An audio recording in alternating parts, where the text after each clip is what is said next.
Hey everyone, my name is Corel, and today we're going to be taking a look at the next weapon system in line, lasers. Lasers are really fast and hit scan, in fact.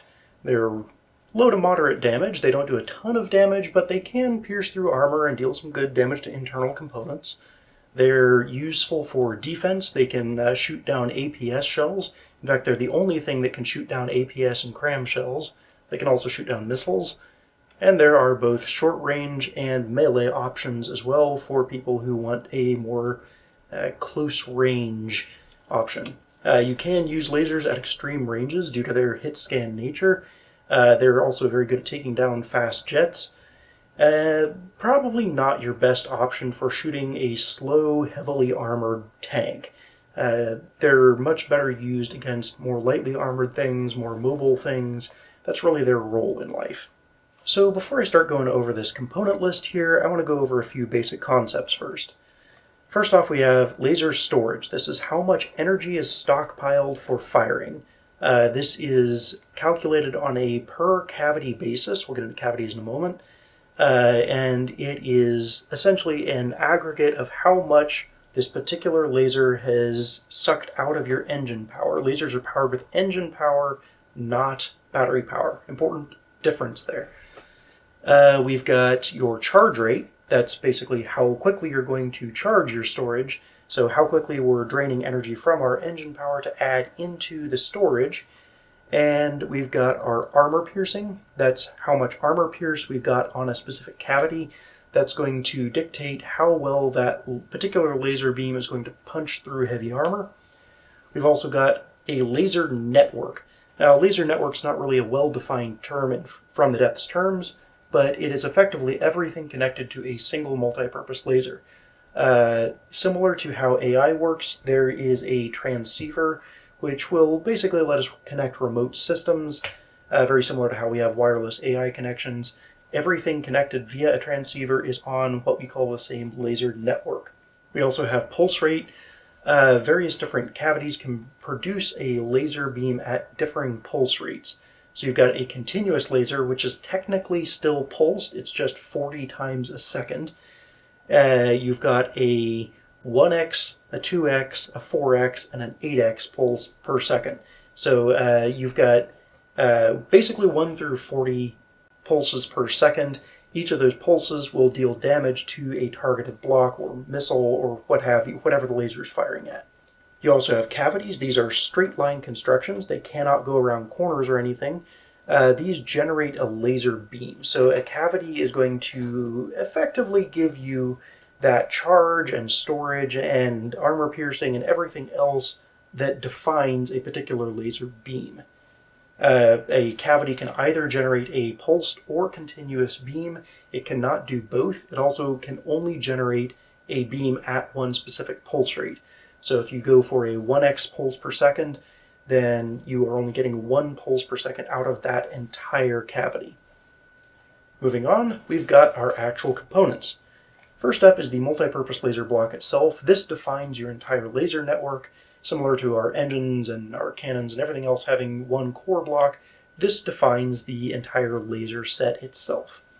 We've also got connectors for connecting various different components to the multi-purpose laser, or the laser network as we're calling it here. We've also got the transceiver. This connects remote systems. And this bears a little bit of explanation because there's some interesting things you can do with transceivers. So let's say we have a multi-purpose laser over here and we've got a connector on top of it. And let's just go ahead and say we've got a couple of networks out here on the sides. And yeah, well, we've just got a couple little lasers out here on the sides. We're going to want to connect these up to our main laser network. So we can stick a transceiver out here. One quirk of transceivers is that they always have to be connected to another transceiver. So unlike our wireless network receivers and transmitters with AI, the transceivers are bidirectional. So effectively, this transceiver is sending signal here, this transceiver is sending signal here. However, transceivers are not only able to connect in a direct straight line orientation like this, you can also connect into the sides. For instance, this is connected, but now you see that flat side on the bottom is not touching the laser connectors, so it's not actually connecting our connectors. So what we can do here is plop that back down. And in fact, I'm going to change this up just a little bit because I want to demonstrate something. I'm going to put down a multi-purpose laser down here. And we're going to put transceivers out the sides of it, and we're going to put transceivers out here. So these side components are now connected, but there is one critical problem. If this transceiver on the back gets blown off, and say this is a large and complex laser network, if this one transceiver back here gets blown off, everything connected out here is useless. We can actually mitigate that by adding a pair of transceivers up here pointing side to side. Since these are all connecting to the same laser network, effectively what I've done here is add an entire alternate path. So laser energy is coming out here, getting directed to the back of this system, and that's traveling up here and going out this transceiver. Simultaneously, we've got the exact same thing happening on the opposite side.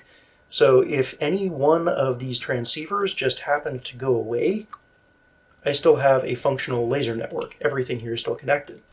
If one of these goes away, I still have a fully functional laser network. Effectively, I've ensured that the entire laser network remains connected even in the absence of any one of these transceivers. That can be very handy for damage resilience because all of these laser components are pretty fragile. Moving on through our components, we've got an output regulator, and this can be connected, I believe it's to anywhere in the laser network. Yes, anywhere in the laser network.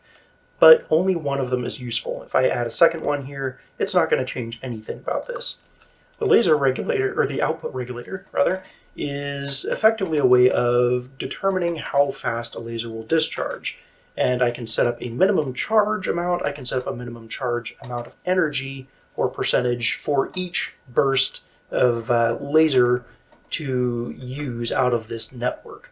Again, this is pulling from everything on the network. That includes all attached cavities. Next up, we get to really what's the meat and potatoes of the whole laser system, the laser coupler. This generates a cavity. And if I just plop one of these down, this is right now generating a continuous laser beam. I can add Q switches to this to generate a pulsed laser beam. Remember, the continuous laser beam will strike 40 times per second.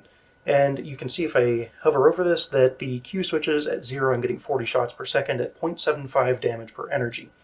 If I was to add a single Q switch to this, you can see that this now goes to 1 shot per second at 1 damage per energy. That's more efficient in terms of damage per energy, but I'm also not firing nearly as fast. If I was to add a second Q switch, you can see we now have 2 shots per second at 1 damage per energy. A third puts us to 4 shots a second. And a fourth will put us to 8 shots a second. You can never have more than 4 Q switches on an effective laser coupler. Therefore, your maximum shots per second when using a pulsed laser is 8. Now, the reason for that is that you must use at least one side of this to connect to the laser network, and you have to use at least one side of this to connect to a laser cavity. Otherwise, the whole coupler is useless, and you might as well not have it on there. Just save yourself some materials there. Important to note here, while the 40 pulses per second might sound attractive, that 25% damage penalty for having a continuous beam laser is a pretty big turnoff, and that will immediately mean that some people don't want to use continuous lasers. There are applications that it just doesn't work for. Determine very carefully whether a continuous laser will suit your needs before you start building your laser network. You want to figure out more or less what pulse rate you're aiming for before you go to all the effort of putting together your cavities. Moving on to the cavity components themselves, first off is the laser cavity component. It's pretty self-explanatory. This generates a laser cavity. We can attach these front to back, forming a line. Again, cavities have to be in lines. And this will basically allow us attachment points from which to charge the storage. A laser cavity provides a base amount of storage. You can see here it's got 150 energy storage. And it will, it also provides connection points for us to generate energy in this cavity. So very handy. This will form the basis of most of your actual laser systems. Next up is the storage cavity component.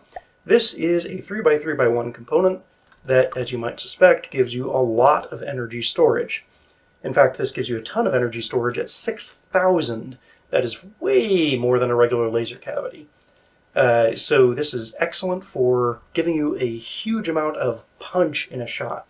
Effectively, your laser damage output is going to be limited by how much you can store in the laser network. So the more storage you have, the more punch you can put behind each of your shots. However, you can drain your storage if you're firing more laser energy out than you are taking in. So a storage cavity is not always a net benefit. There are very specific circumstances you want to use them in, and you need to be pretty careful about it if you want to have a sustained damage laser. Moving on, we have the single input cavity. This is kind of a cross between a normal cavity and a storage cavity. It gives us much more storage, but it only allows connection points on a single side for laser pumps, which are what generate the charge. So we've got more storage, we've got less actual charge rate. This can be very handy in specific circumstances for LAMs or laser anti-missile systems. Single input cavities are very useful for that because they're quite cheap. They have the same actual cost as a regular cavity, and the extra storage allows for a better LAM system overall. We'll get into that more when we get into actual design of laser systems, which will probably be in our next tutorial. Moving along, we have our pumps. The pump is, well, it's a laser pump. This is what actually takes your engine power and stuffs it into the laser system. You can see here, if you're looking at the beam energy tooltip there, that is slowly charging up our storage. Super slowly. In fact, painfully slowly. Not super useful. So a single pump will do you basically no good.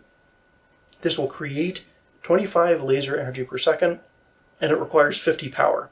So effectively what we're getting here is we are spending 2 energy power, we're getting 1 energy in the laser. So we've also got this secondary pump here. This is a 3-meter pump. And note that only one part of this needs to actually be connected to the regular pump. So effectively, right here we have tripled the amount of power needed and the amount of laser energy created per second, and we are tripling the space required and the cost. There's really no reason to use 3-meter pumps over regular pumps except for packing.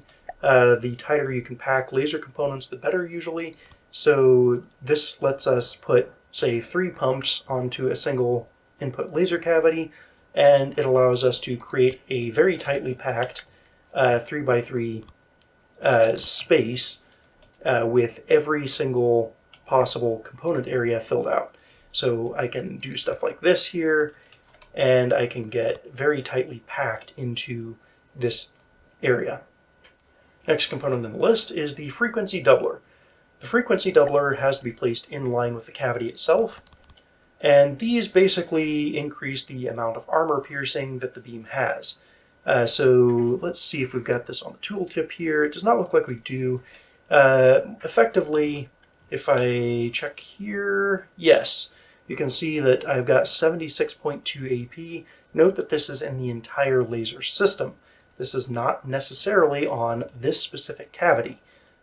Our last component in a cavity is a destabilizer. Now the destabilizer is going to increase the percentage of cavity energy that we use with every shot. So you can see here we are currently using 2.5% of this cavity's energy per shot, so we are using 172 energy per shot.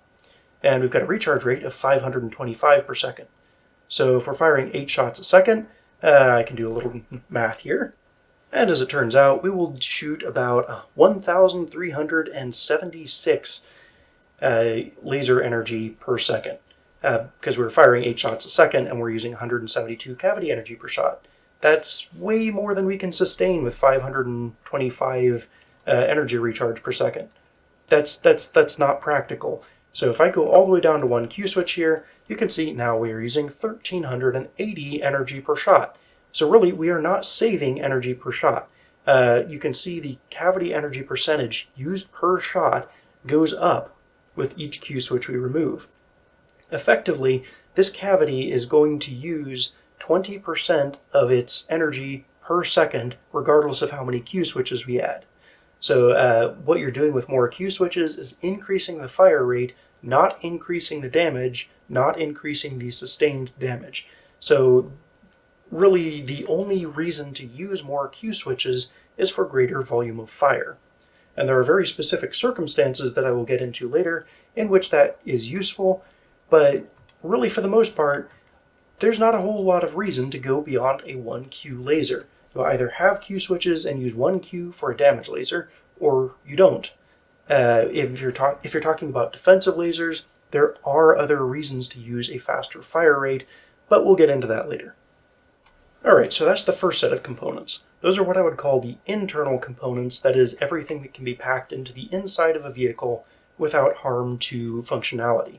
The rest of the components for a laser system are almost required to go on the outside of the vehicle in some form or fashion, or at least be somewhat exposed to the outside. So moving on, we have, first off, the laser cutter. The laser cutter is a really weird thing. Basically, I have to have two sides to this, and they have to be on opposite ends of the vehicle, or rather, they have to be opposing each other, and you can see that there's a tiny little red beam formed there. That is effectively just saying that there's no laser there.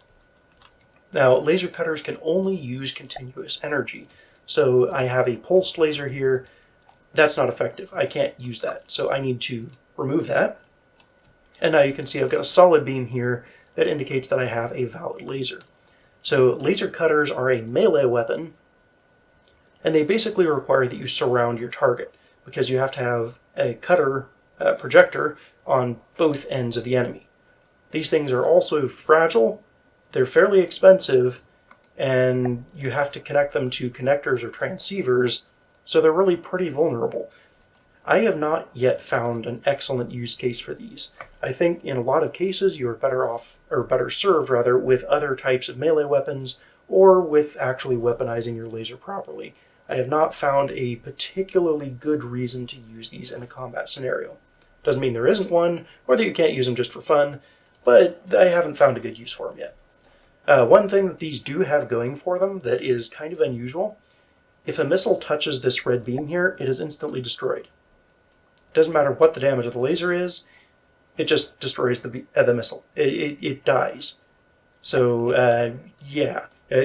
that might have changed recently since I last tested this, but in my experience, missiles trying to fly through a laser cutter beam don't make it, ever. So that can be very useful in the event that you are trying to build some sort of an anti-missile wall in front of a specific critical component. However, you're still going to need shields in front of that, because missiles can have frag warheads on them, which will spray your vehicle with particles anyway. Next up, we have the laser combiner. This is what you really want to use to weaponize a laser in most circumstances. This makes the laser go pew-pew, effectively. It doesn't provide a whole lot in terms of settings itself, other than the normal weapon settings that we're used to seeing here. The required accuracy before fire is nicely enough set to 0.1 already, so you don't have to mess with that. Lasers are pinpoint accurate. There is no reason to fire this until you have a good firing solution. We've also got this laser settings tab up here, which lets you hold fire below a certain percentage of energy. So if our laser cavities are below a certain percentage of strength, this laser will not fire at all, and it effectively will just keep us from firing too quickly. We can pretty much set this to 20% if we were wanting to fire a 1Q laser, and we would never fire a half-charged shot. We would effectively get the 20% that our laser would allow us to use in this case, given that it has no destabilizers in it.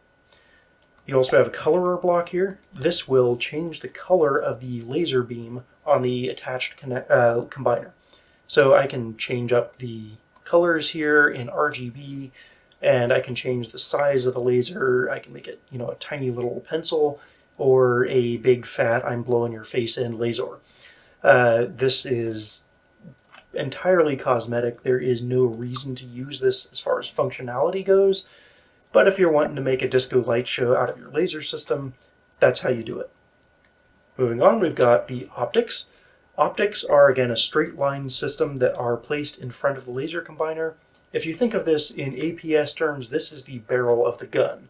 This is what is in front of our combiner that is going to dictate how our laser can turn, how far it can fire away from straight forward, all that sort of thing. So firing or placing one of these in front, we can start to see some interesting statistics here. We've got a firing arc first, and the more of these that I place out front, the lower that firing arc goes. That is because we are effectively focusing the beam down into a tighter and tighter arc and aiming that further and further straight forward. Think of it like a magnifying glass. The more of those that you have in a line in this case, the more ambient light you're going to capture and focus down into a tiny little pinpoint precision. Obviously, that's not the only use of a magnifying glass, but think in simple terms, this is focusing your light from your laser system down into as tight a cone as possible. The next stat you can see here is inaccuracy, and you can see that remains pretty constant. Adding more of these laser optics does not decrease our inaccuracy, that's just kind of inherent to the laser. However, then everything after that is modified by having more of these optics in here. And what we've got here is attenuation. That is a percentage damage lost per 100 meters. This is multiplicative, not additive. So you're never going to just go to straight zero damage, but you do start losing damage fairly quickly. You can see here that at 500 meters with one of these laser optics, we have 71.57% damage. And that's not terrible. If we have a reasonably damaging laser system, we can still do some pretty good damage at that range. At 1 kilometer, we're down to 51%. That's starting to hurt. 2 kilometers, 26%. We're not going to do much at that point. 4 kilometers, we might as well not even be firing this thing. Just save yourself the energy, save yourself the fuel from your fuel engines charging this. It's not worth it. So yeah, you've also got water attenuation. Water attenuation is going to be a lot more aggressive. You're going to lose a lot more damage per distance underwater. Adding more laser optics on here reduces the amount of attenuation or damage loss per 100 meters.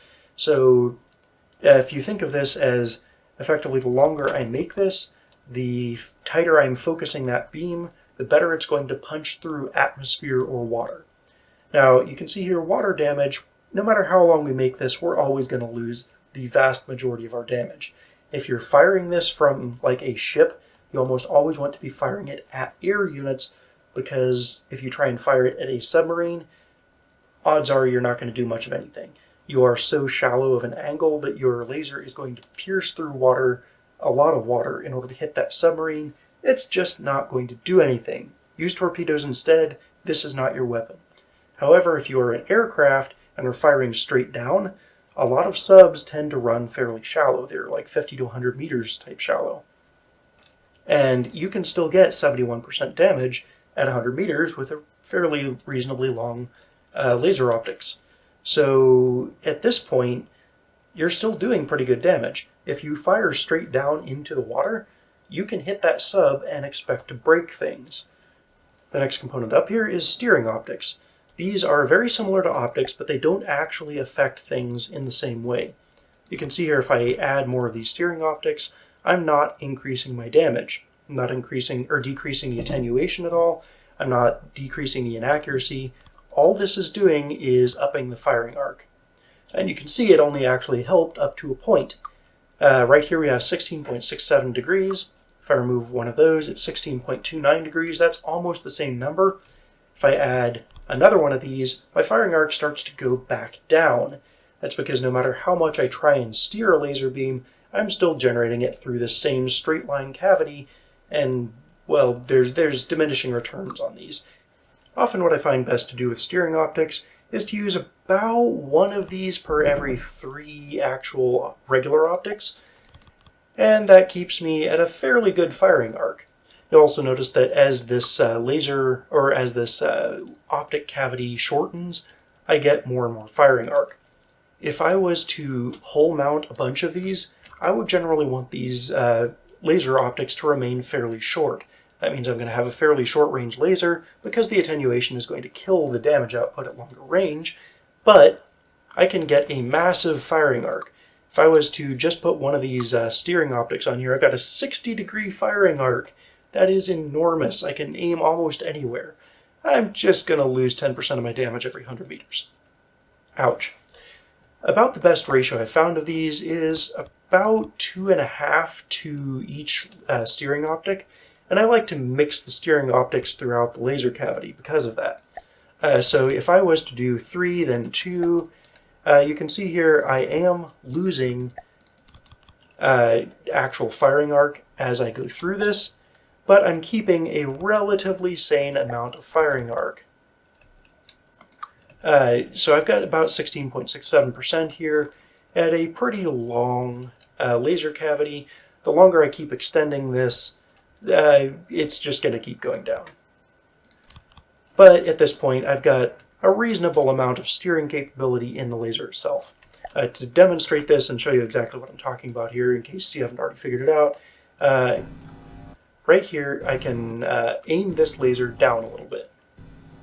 However, if I aim it, or off to the side, but if I aim it too far over to the side, it stops. If I was to shorten this up, you can see I can aim that laser a lot further to the side. Also in here we have armored optics and armored steering optics. These are the same as regular optics. They do exactly the same thing, but they have more than double the health and double the armor. They also weigh 4 times as much, and they're twice as expensive. So yes, while the armored optics are much more durable, you don't necessarily want to just go spamming these all over the place.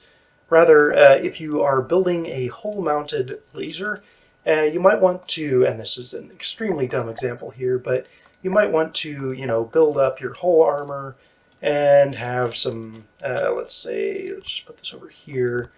This is extremely dumb, but consider this the edge of my hull right out here. So if I'm building this hull mounted, I might want to, in this case, go into my optics and steering optics. I want to maintain about a 1 to 2.5 ratio here, so I will do 3 of those. I'll have another steering optic, and then I might put another couple of regular armored laser optics out here, because these are the most likely ones to get hit. They're closest to the outside of the hull, if I was to entirely encase this in armor, that is. So in this case, the armored optics are going to be the ones taking the damage, and I can use the cheaper regular optics on the inside that are also lighter in order to decrease the weight of the overall system. Next up, we have the short-range laser combiner. The short-range laser combiner is effectively a laser combiner and the steering optics and the regular optics all in one thing. It decreases the amount of armor piercing that the laser system has by quite a bit, but you get a massive damage multiplier. This has some settings of its own too. It has a built-in laser colorer. You don't need to worry about that. It's also got the width and all that stuff in there. It's got the same hold fire below energy percentage, and it has a focus distance. Focus distance will set the maximum range of the laser to that range. So in this case, this can only fire 200 meters. Decreasing this will decrease the amount of armor pierce that the laser has, but it will drastically increase the amount of damage the laser does. At 100 meters, I can multiply my laser damage output by 4.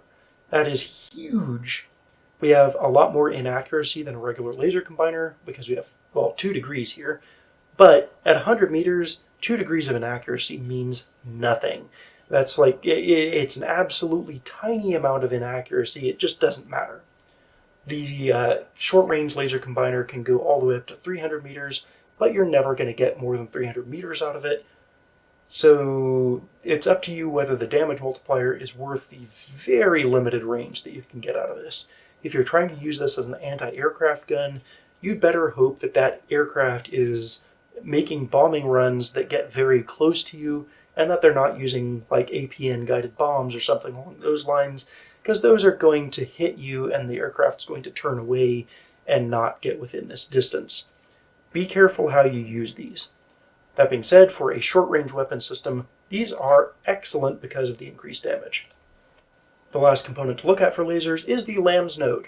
This is, quite simply, a node that will automatically shoot at all detected lasers. Now, unlike an anti-missile cannon, you don't have to put any sort of weapon controller here. I don't need an anti-missile cannon controller. All I need to do is to be able to detect enemy munitions. And note I said munitions, not missiles.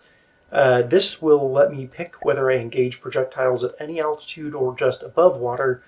Lasers don't do so well targeting things underwater. I can also choose whether or not to fire while I've got smoke covering the laser, or the LAMS node. Effectively, this would let each individual LAMS node detect whether it is currently in smoke, and if it is in smoke, we can shut the LAMS node off, which increases the amount of power being diverted to other LAMS nodes that might not be inside that smoke cloud. So if you've got LAMS nodes on, say, a stick on the back of your vehicle and a stick on the front of your vehicle, and you've got a cluster in the center, the cluster in the center might turn off while the sticks at the front and back continue to fire if you have the center of your vehicle be hit with smoke. So very useful in certain circumstances, but not useful at all if you are talking about a small vehicle, because the entirety of the vehicle is likely to be encased within the smoke. You've also got a drop down here for targeting specific types of projectiles. If you have a very good anti-missile cannon, you might not want to target missiles, so you could set this to target shells only, and you'd have some form of defense against the vast majority of incoming explosive shells. Now, typically I will leave this targeting all projectile types because LAMS has an additional property, and this property makes continuous lasers excellent for LAMS. LAMS specifically has the opportunity to blind certain types of missile detection. So by blinding it, I mean if you have a laser that is shooting say an infrared missile, that infrared missile will not lock onto your vehicle anymore. So if you have a rapidly maneuvering vehicle and you're firing a continuous LAMS, even if you do not have the power to actually destroy the missile outright, you can still effectively defeat that missile and make it not hit you by blinding it. And that is an excellent way of using LAMS in a very low-power anti-missile system. Just don't expect to ever shoot down a cannon shell, because you're never going to blind a cannon shell. Now there's also some additional settings in here. You can set a minimum and a maximum diameter to engage. If you have a really hard-hitting one-shot LAMS that will drain 100% of its energy and take a long time to recharge, you don't want to waste that on an 18mm flak shell that just happens to be fired at a missile somewhere nearby. You don't want to bother with that. You want to save that laser shot for something that's actually going to do significant damage to your vehicle if it hits you. So you can set a minimum diameter there. Likewise, you can also set a maximum diameter. So if I have a low-power LAMS system that might shoot down that 18mm flak shell just fine, but won't even pretend to touch a cram shell, I can set a maximum diameter here so that I'm not wasting energy trying to shoot down things that I'm not going to have any effect on whatsoever. Likewise, I've got a range. This is the max range of the laser munition, or the LAMS node, and I can set this up quite a ways. LAMS is extremely accurate, and it used to not be nearly this accurate, but I can effectively hit missiles at 1 kilometer. However, attenuation still applies, and unlike a laser combiner, I don't have any way of reducing it. So if you engage a missile at a 1 kilometer range, you're going to be effectively losing somewhere, if it's anything like a laser combiner, probably around 5% per meter, or per 100 meters rather. So yeah, you're going to be losing but near half your damage by attempting to engage a missile this far out. Most LAMS systems are going to rely on storage and capacity more than charge rate in order to shoot down missiles. Missiles tend to come in volleys. LAMS can counter those in volleys and then get some time to recharge between those volleys. So most LAMS systems are going to have storage, and if you're engaging at 1 kilometer range, that storage is going to waste. You're not going to effectively use that because it's just going to get blown when your laser is not at its most effective. So very often I like to set the range to engage down way lower. How low you want to set this depends on the fire rate or pulse rate of your laser. If you're using a continuous laser, you want to still give it time to shoot down cannon shells, presumably, but you don't want to give it so much time that it's just going to burn through all of its damage at an inefficient range. So Generally, I would set a continuous one somewhere around 250 to 300 meters, and if I'm using a pulsed LAMS that's just intended to shoot down missiles, I might lower this as low as 100. I still want to give plenty of time to shoot down those missiles, but they're probably not all coming simultaneously. I don't need that 40 pulses per second, or rather, I still have time with 8 pulses per second, or 4, or 2, or 1, or however many, to shoot down a sufficient number of missiles. Similarly, your angle below which to engage, you can change this and lower it if you have, say, some armor built up around the LAMS node. Typically, you will find that the LAMS node will not engage if it will hit a block on its own vehicle. So they're pretty good about not trying to shoot through the blocks adjacent to them. Say if there's a missile over here, the LAMS node is not going to try and shoot it because it can't hit it without destroying your own blocks.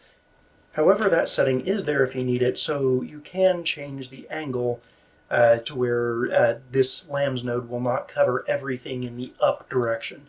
Otherwise, at the 90-degree angle, this will cover a full 90-degree arc, which basically means everything that is even vaguely up from this LAMS node will get shot. So that's pretty much it for our laser components. Next tutorial, we are going to look at some actual laser constructions here and take a good look at, say, an example LAMS laser and an example offensive laser, and just take a look at some differences between them, because they are very different in how you want to look at constructing them. So I hope I'll see you next time, and have a good one.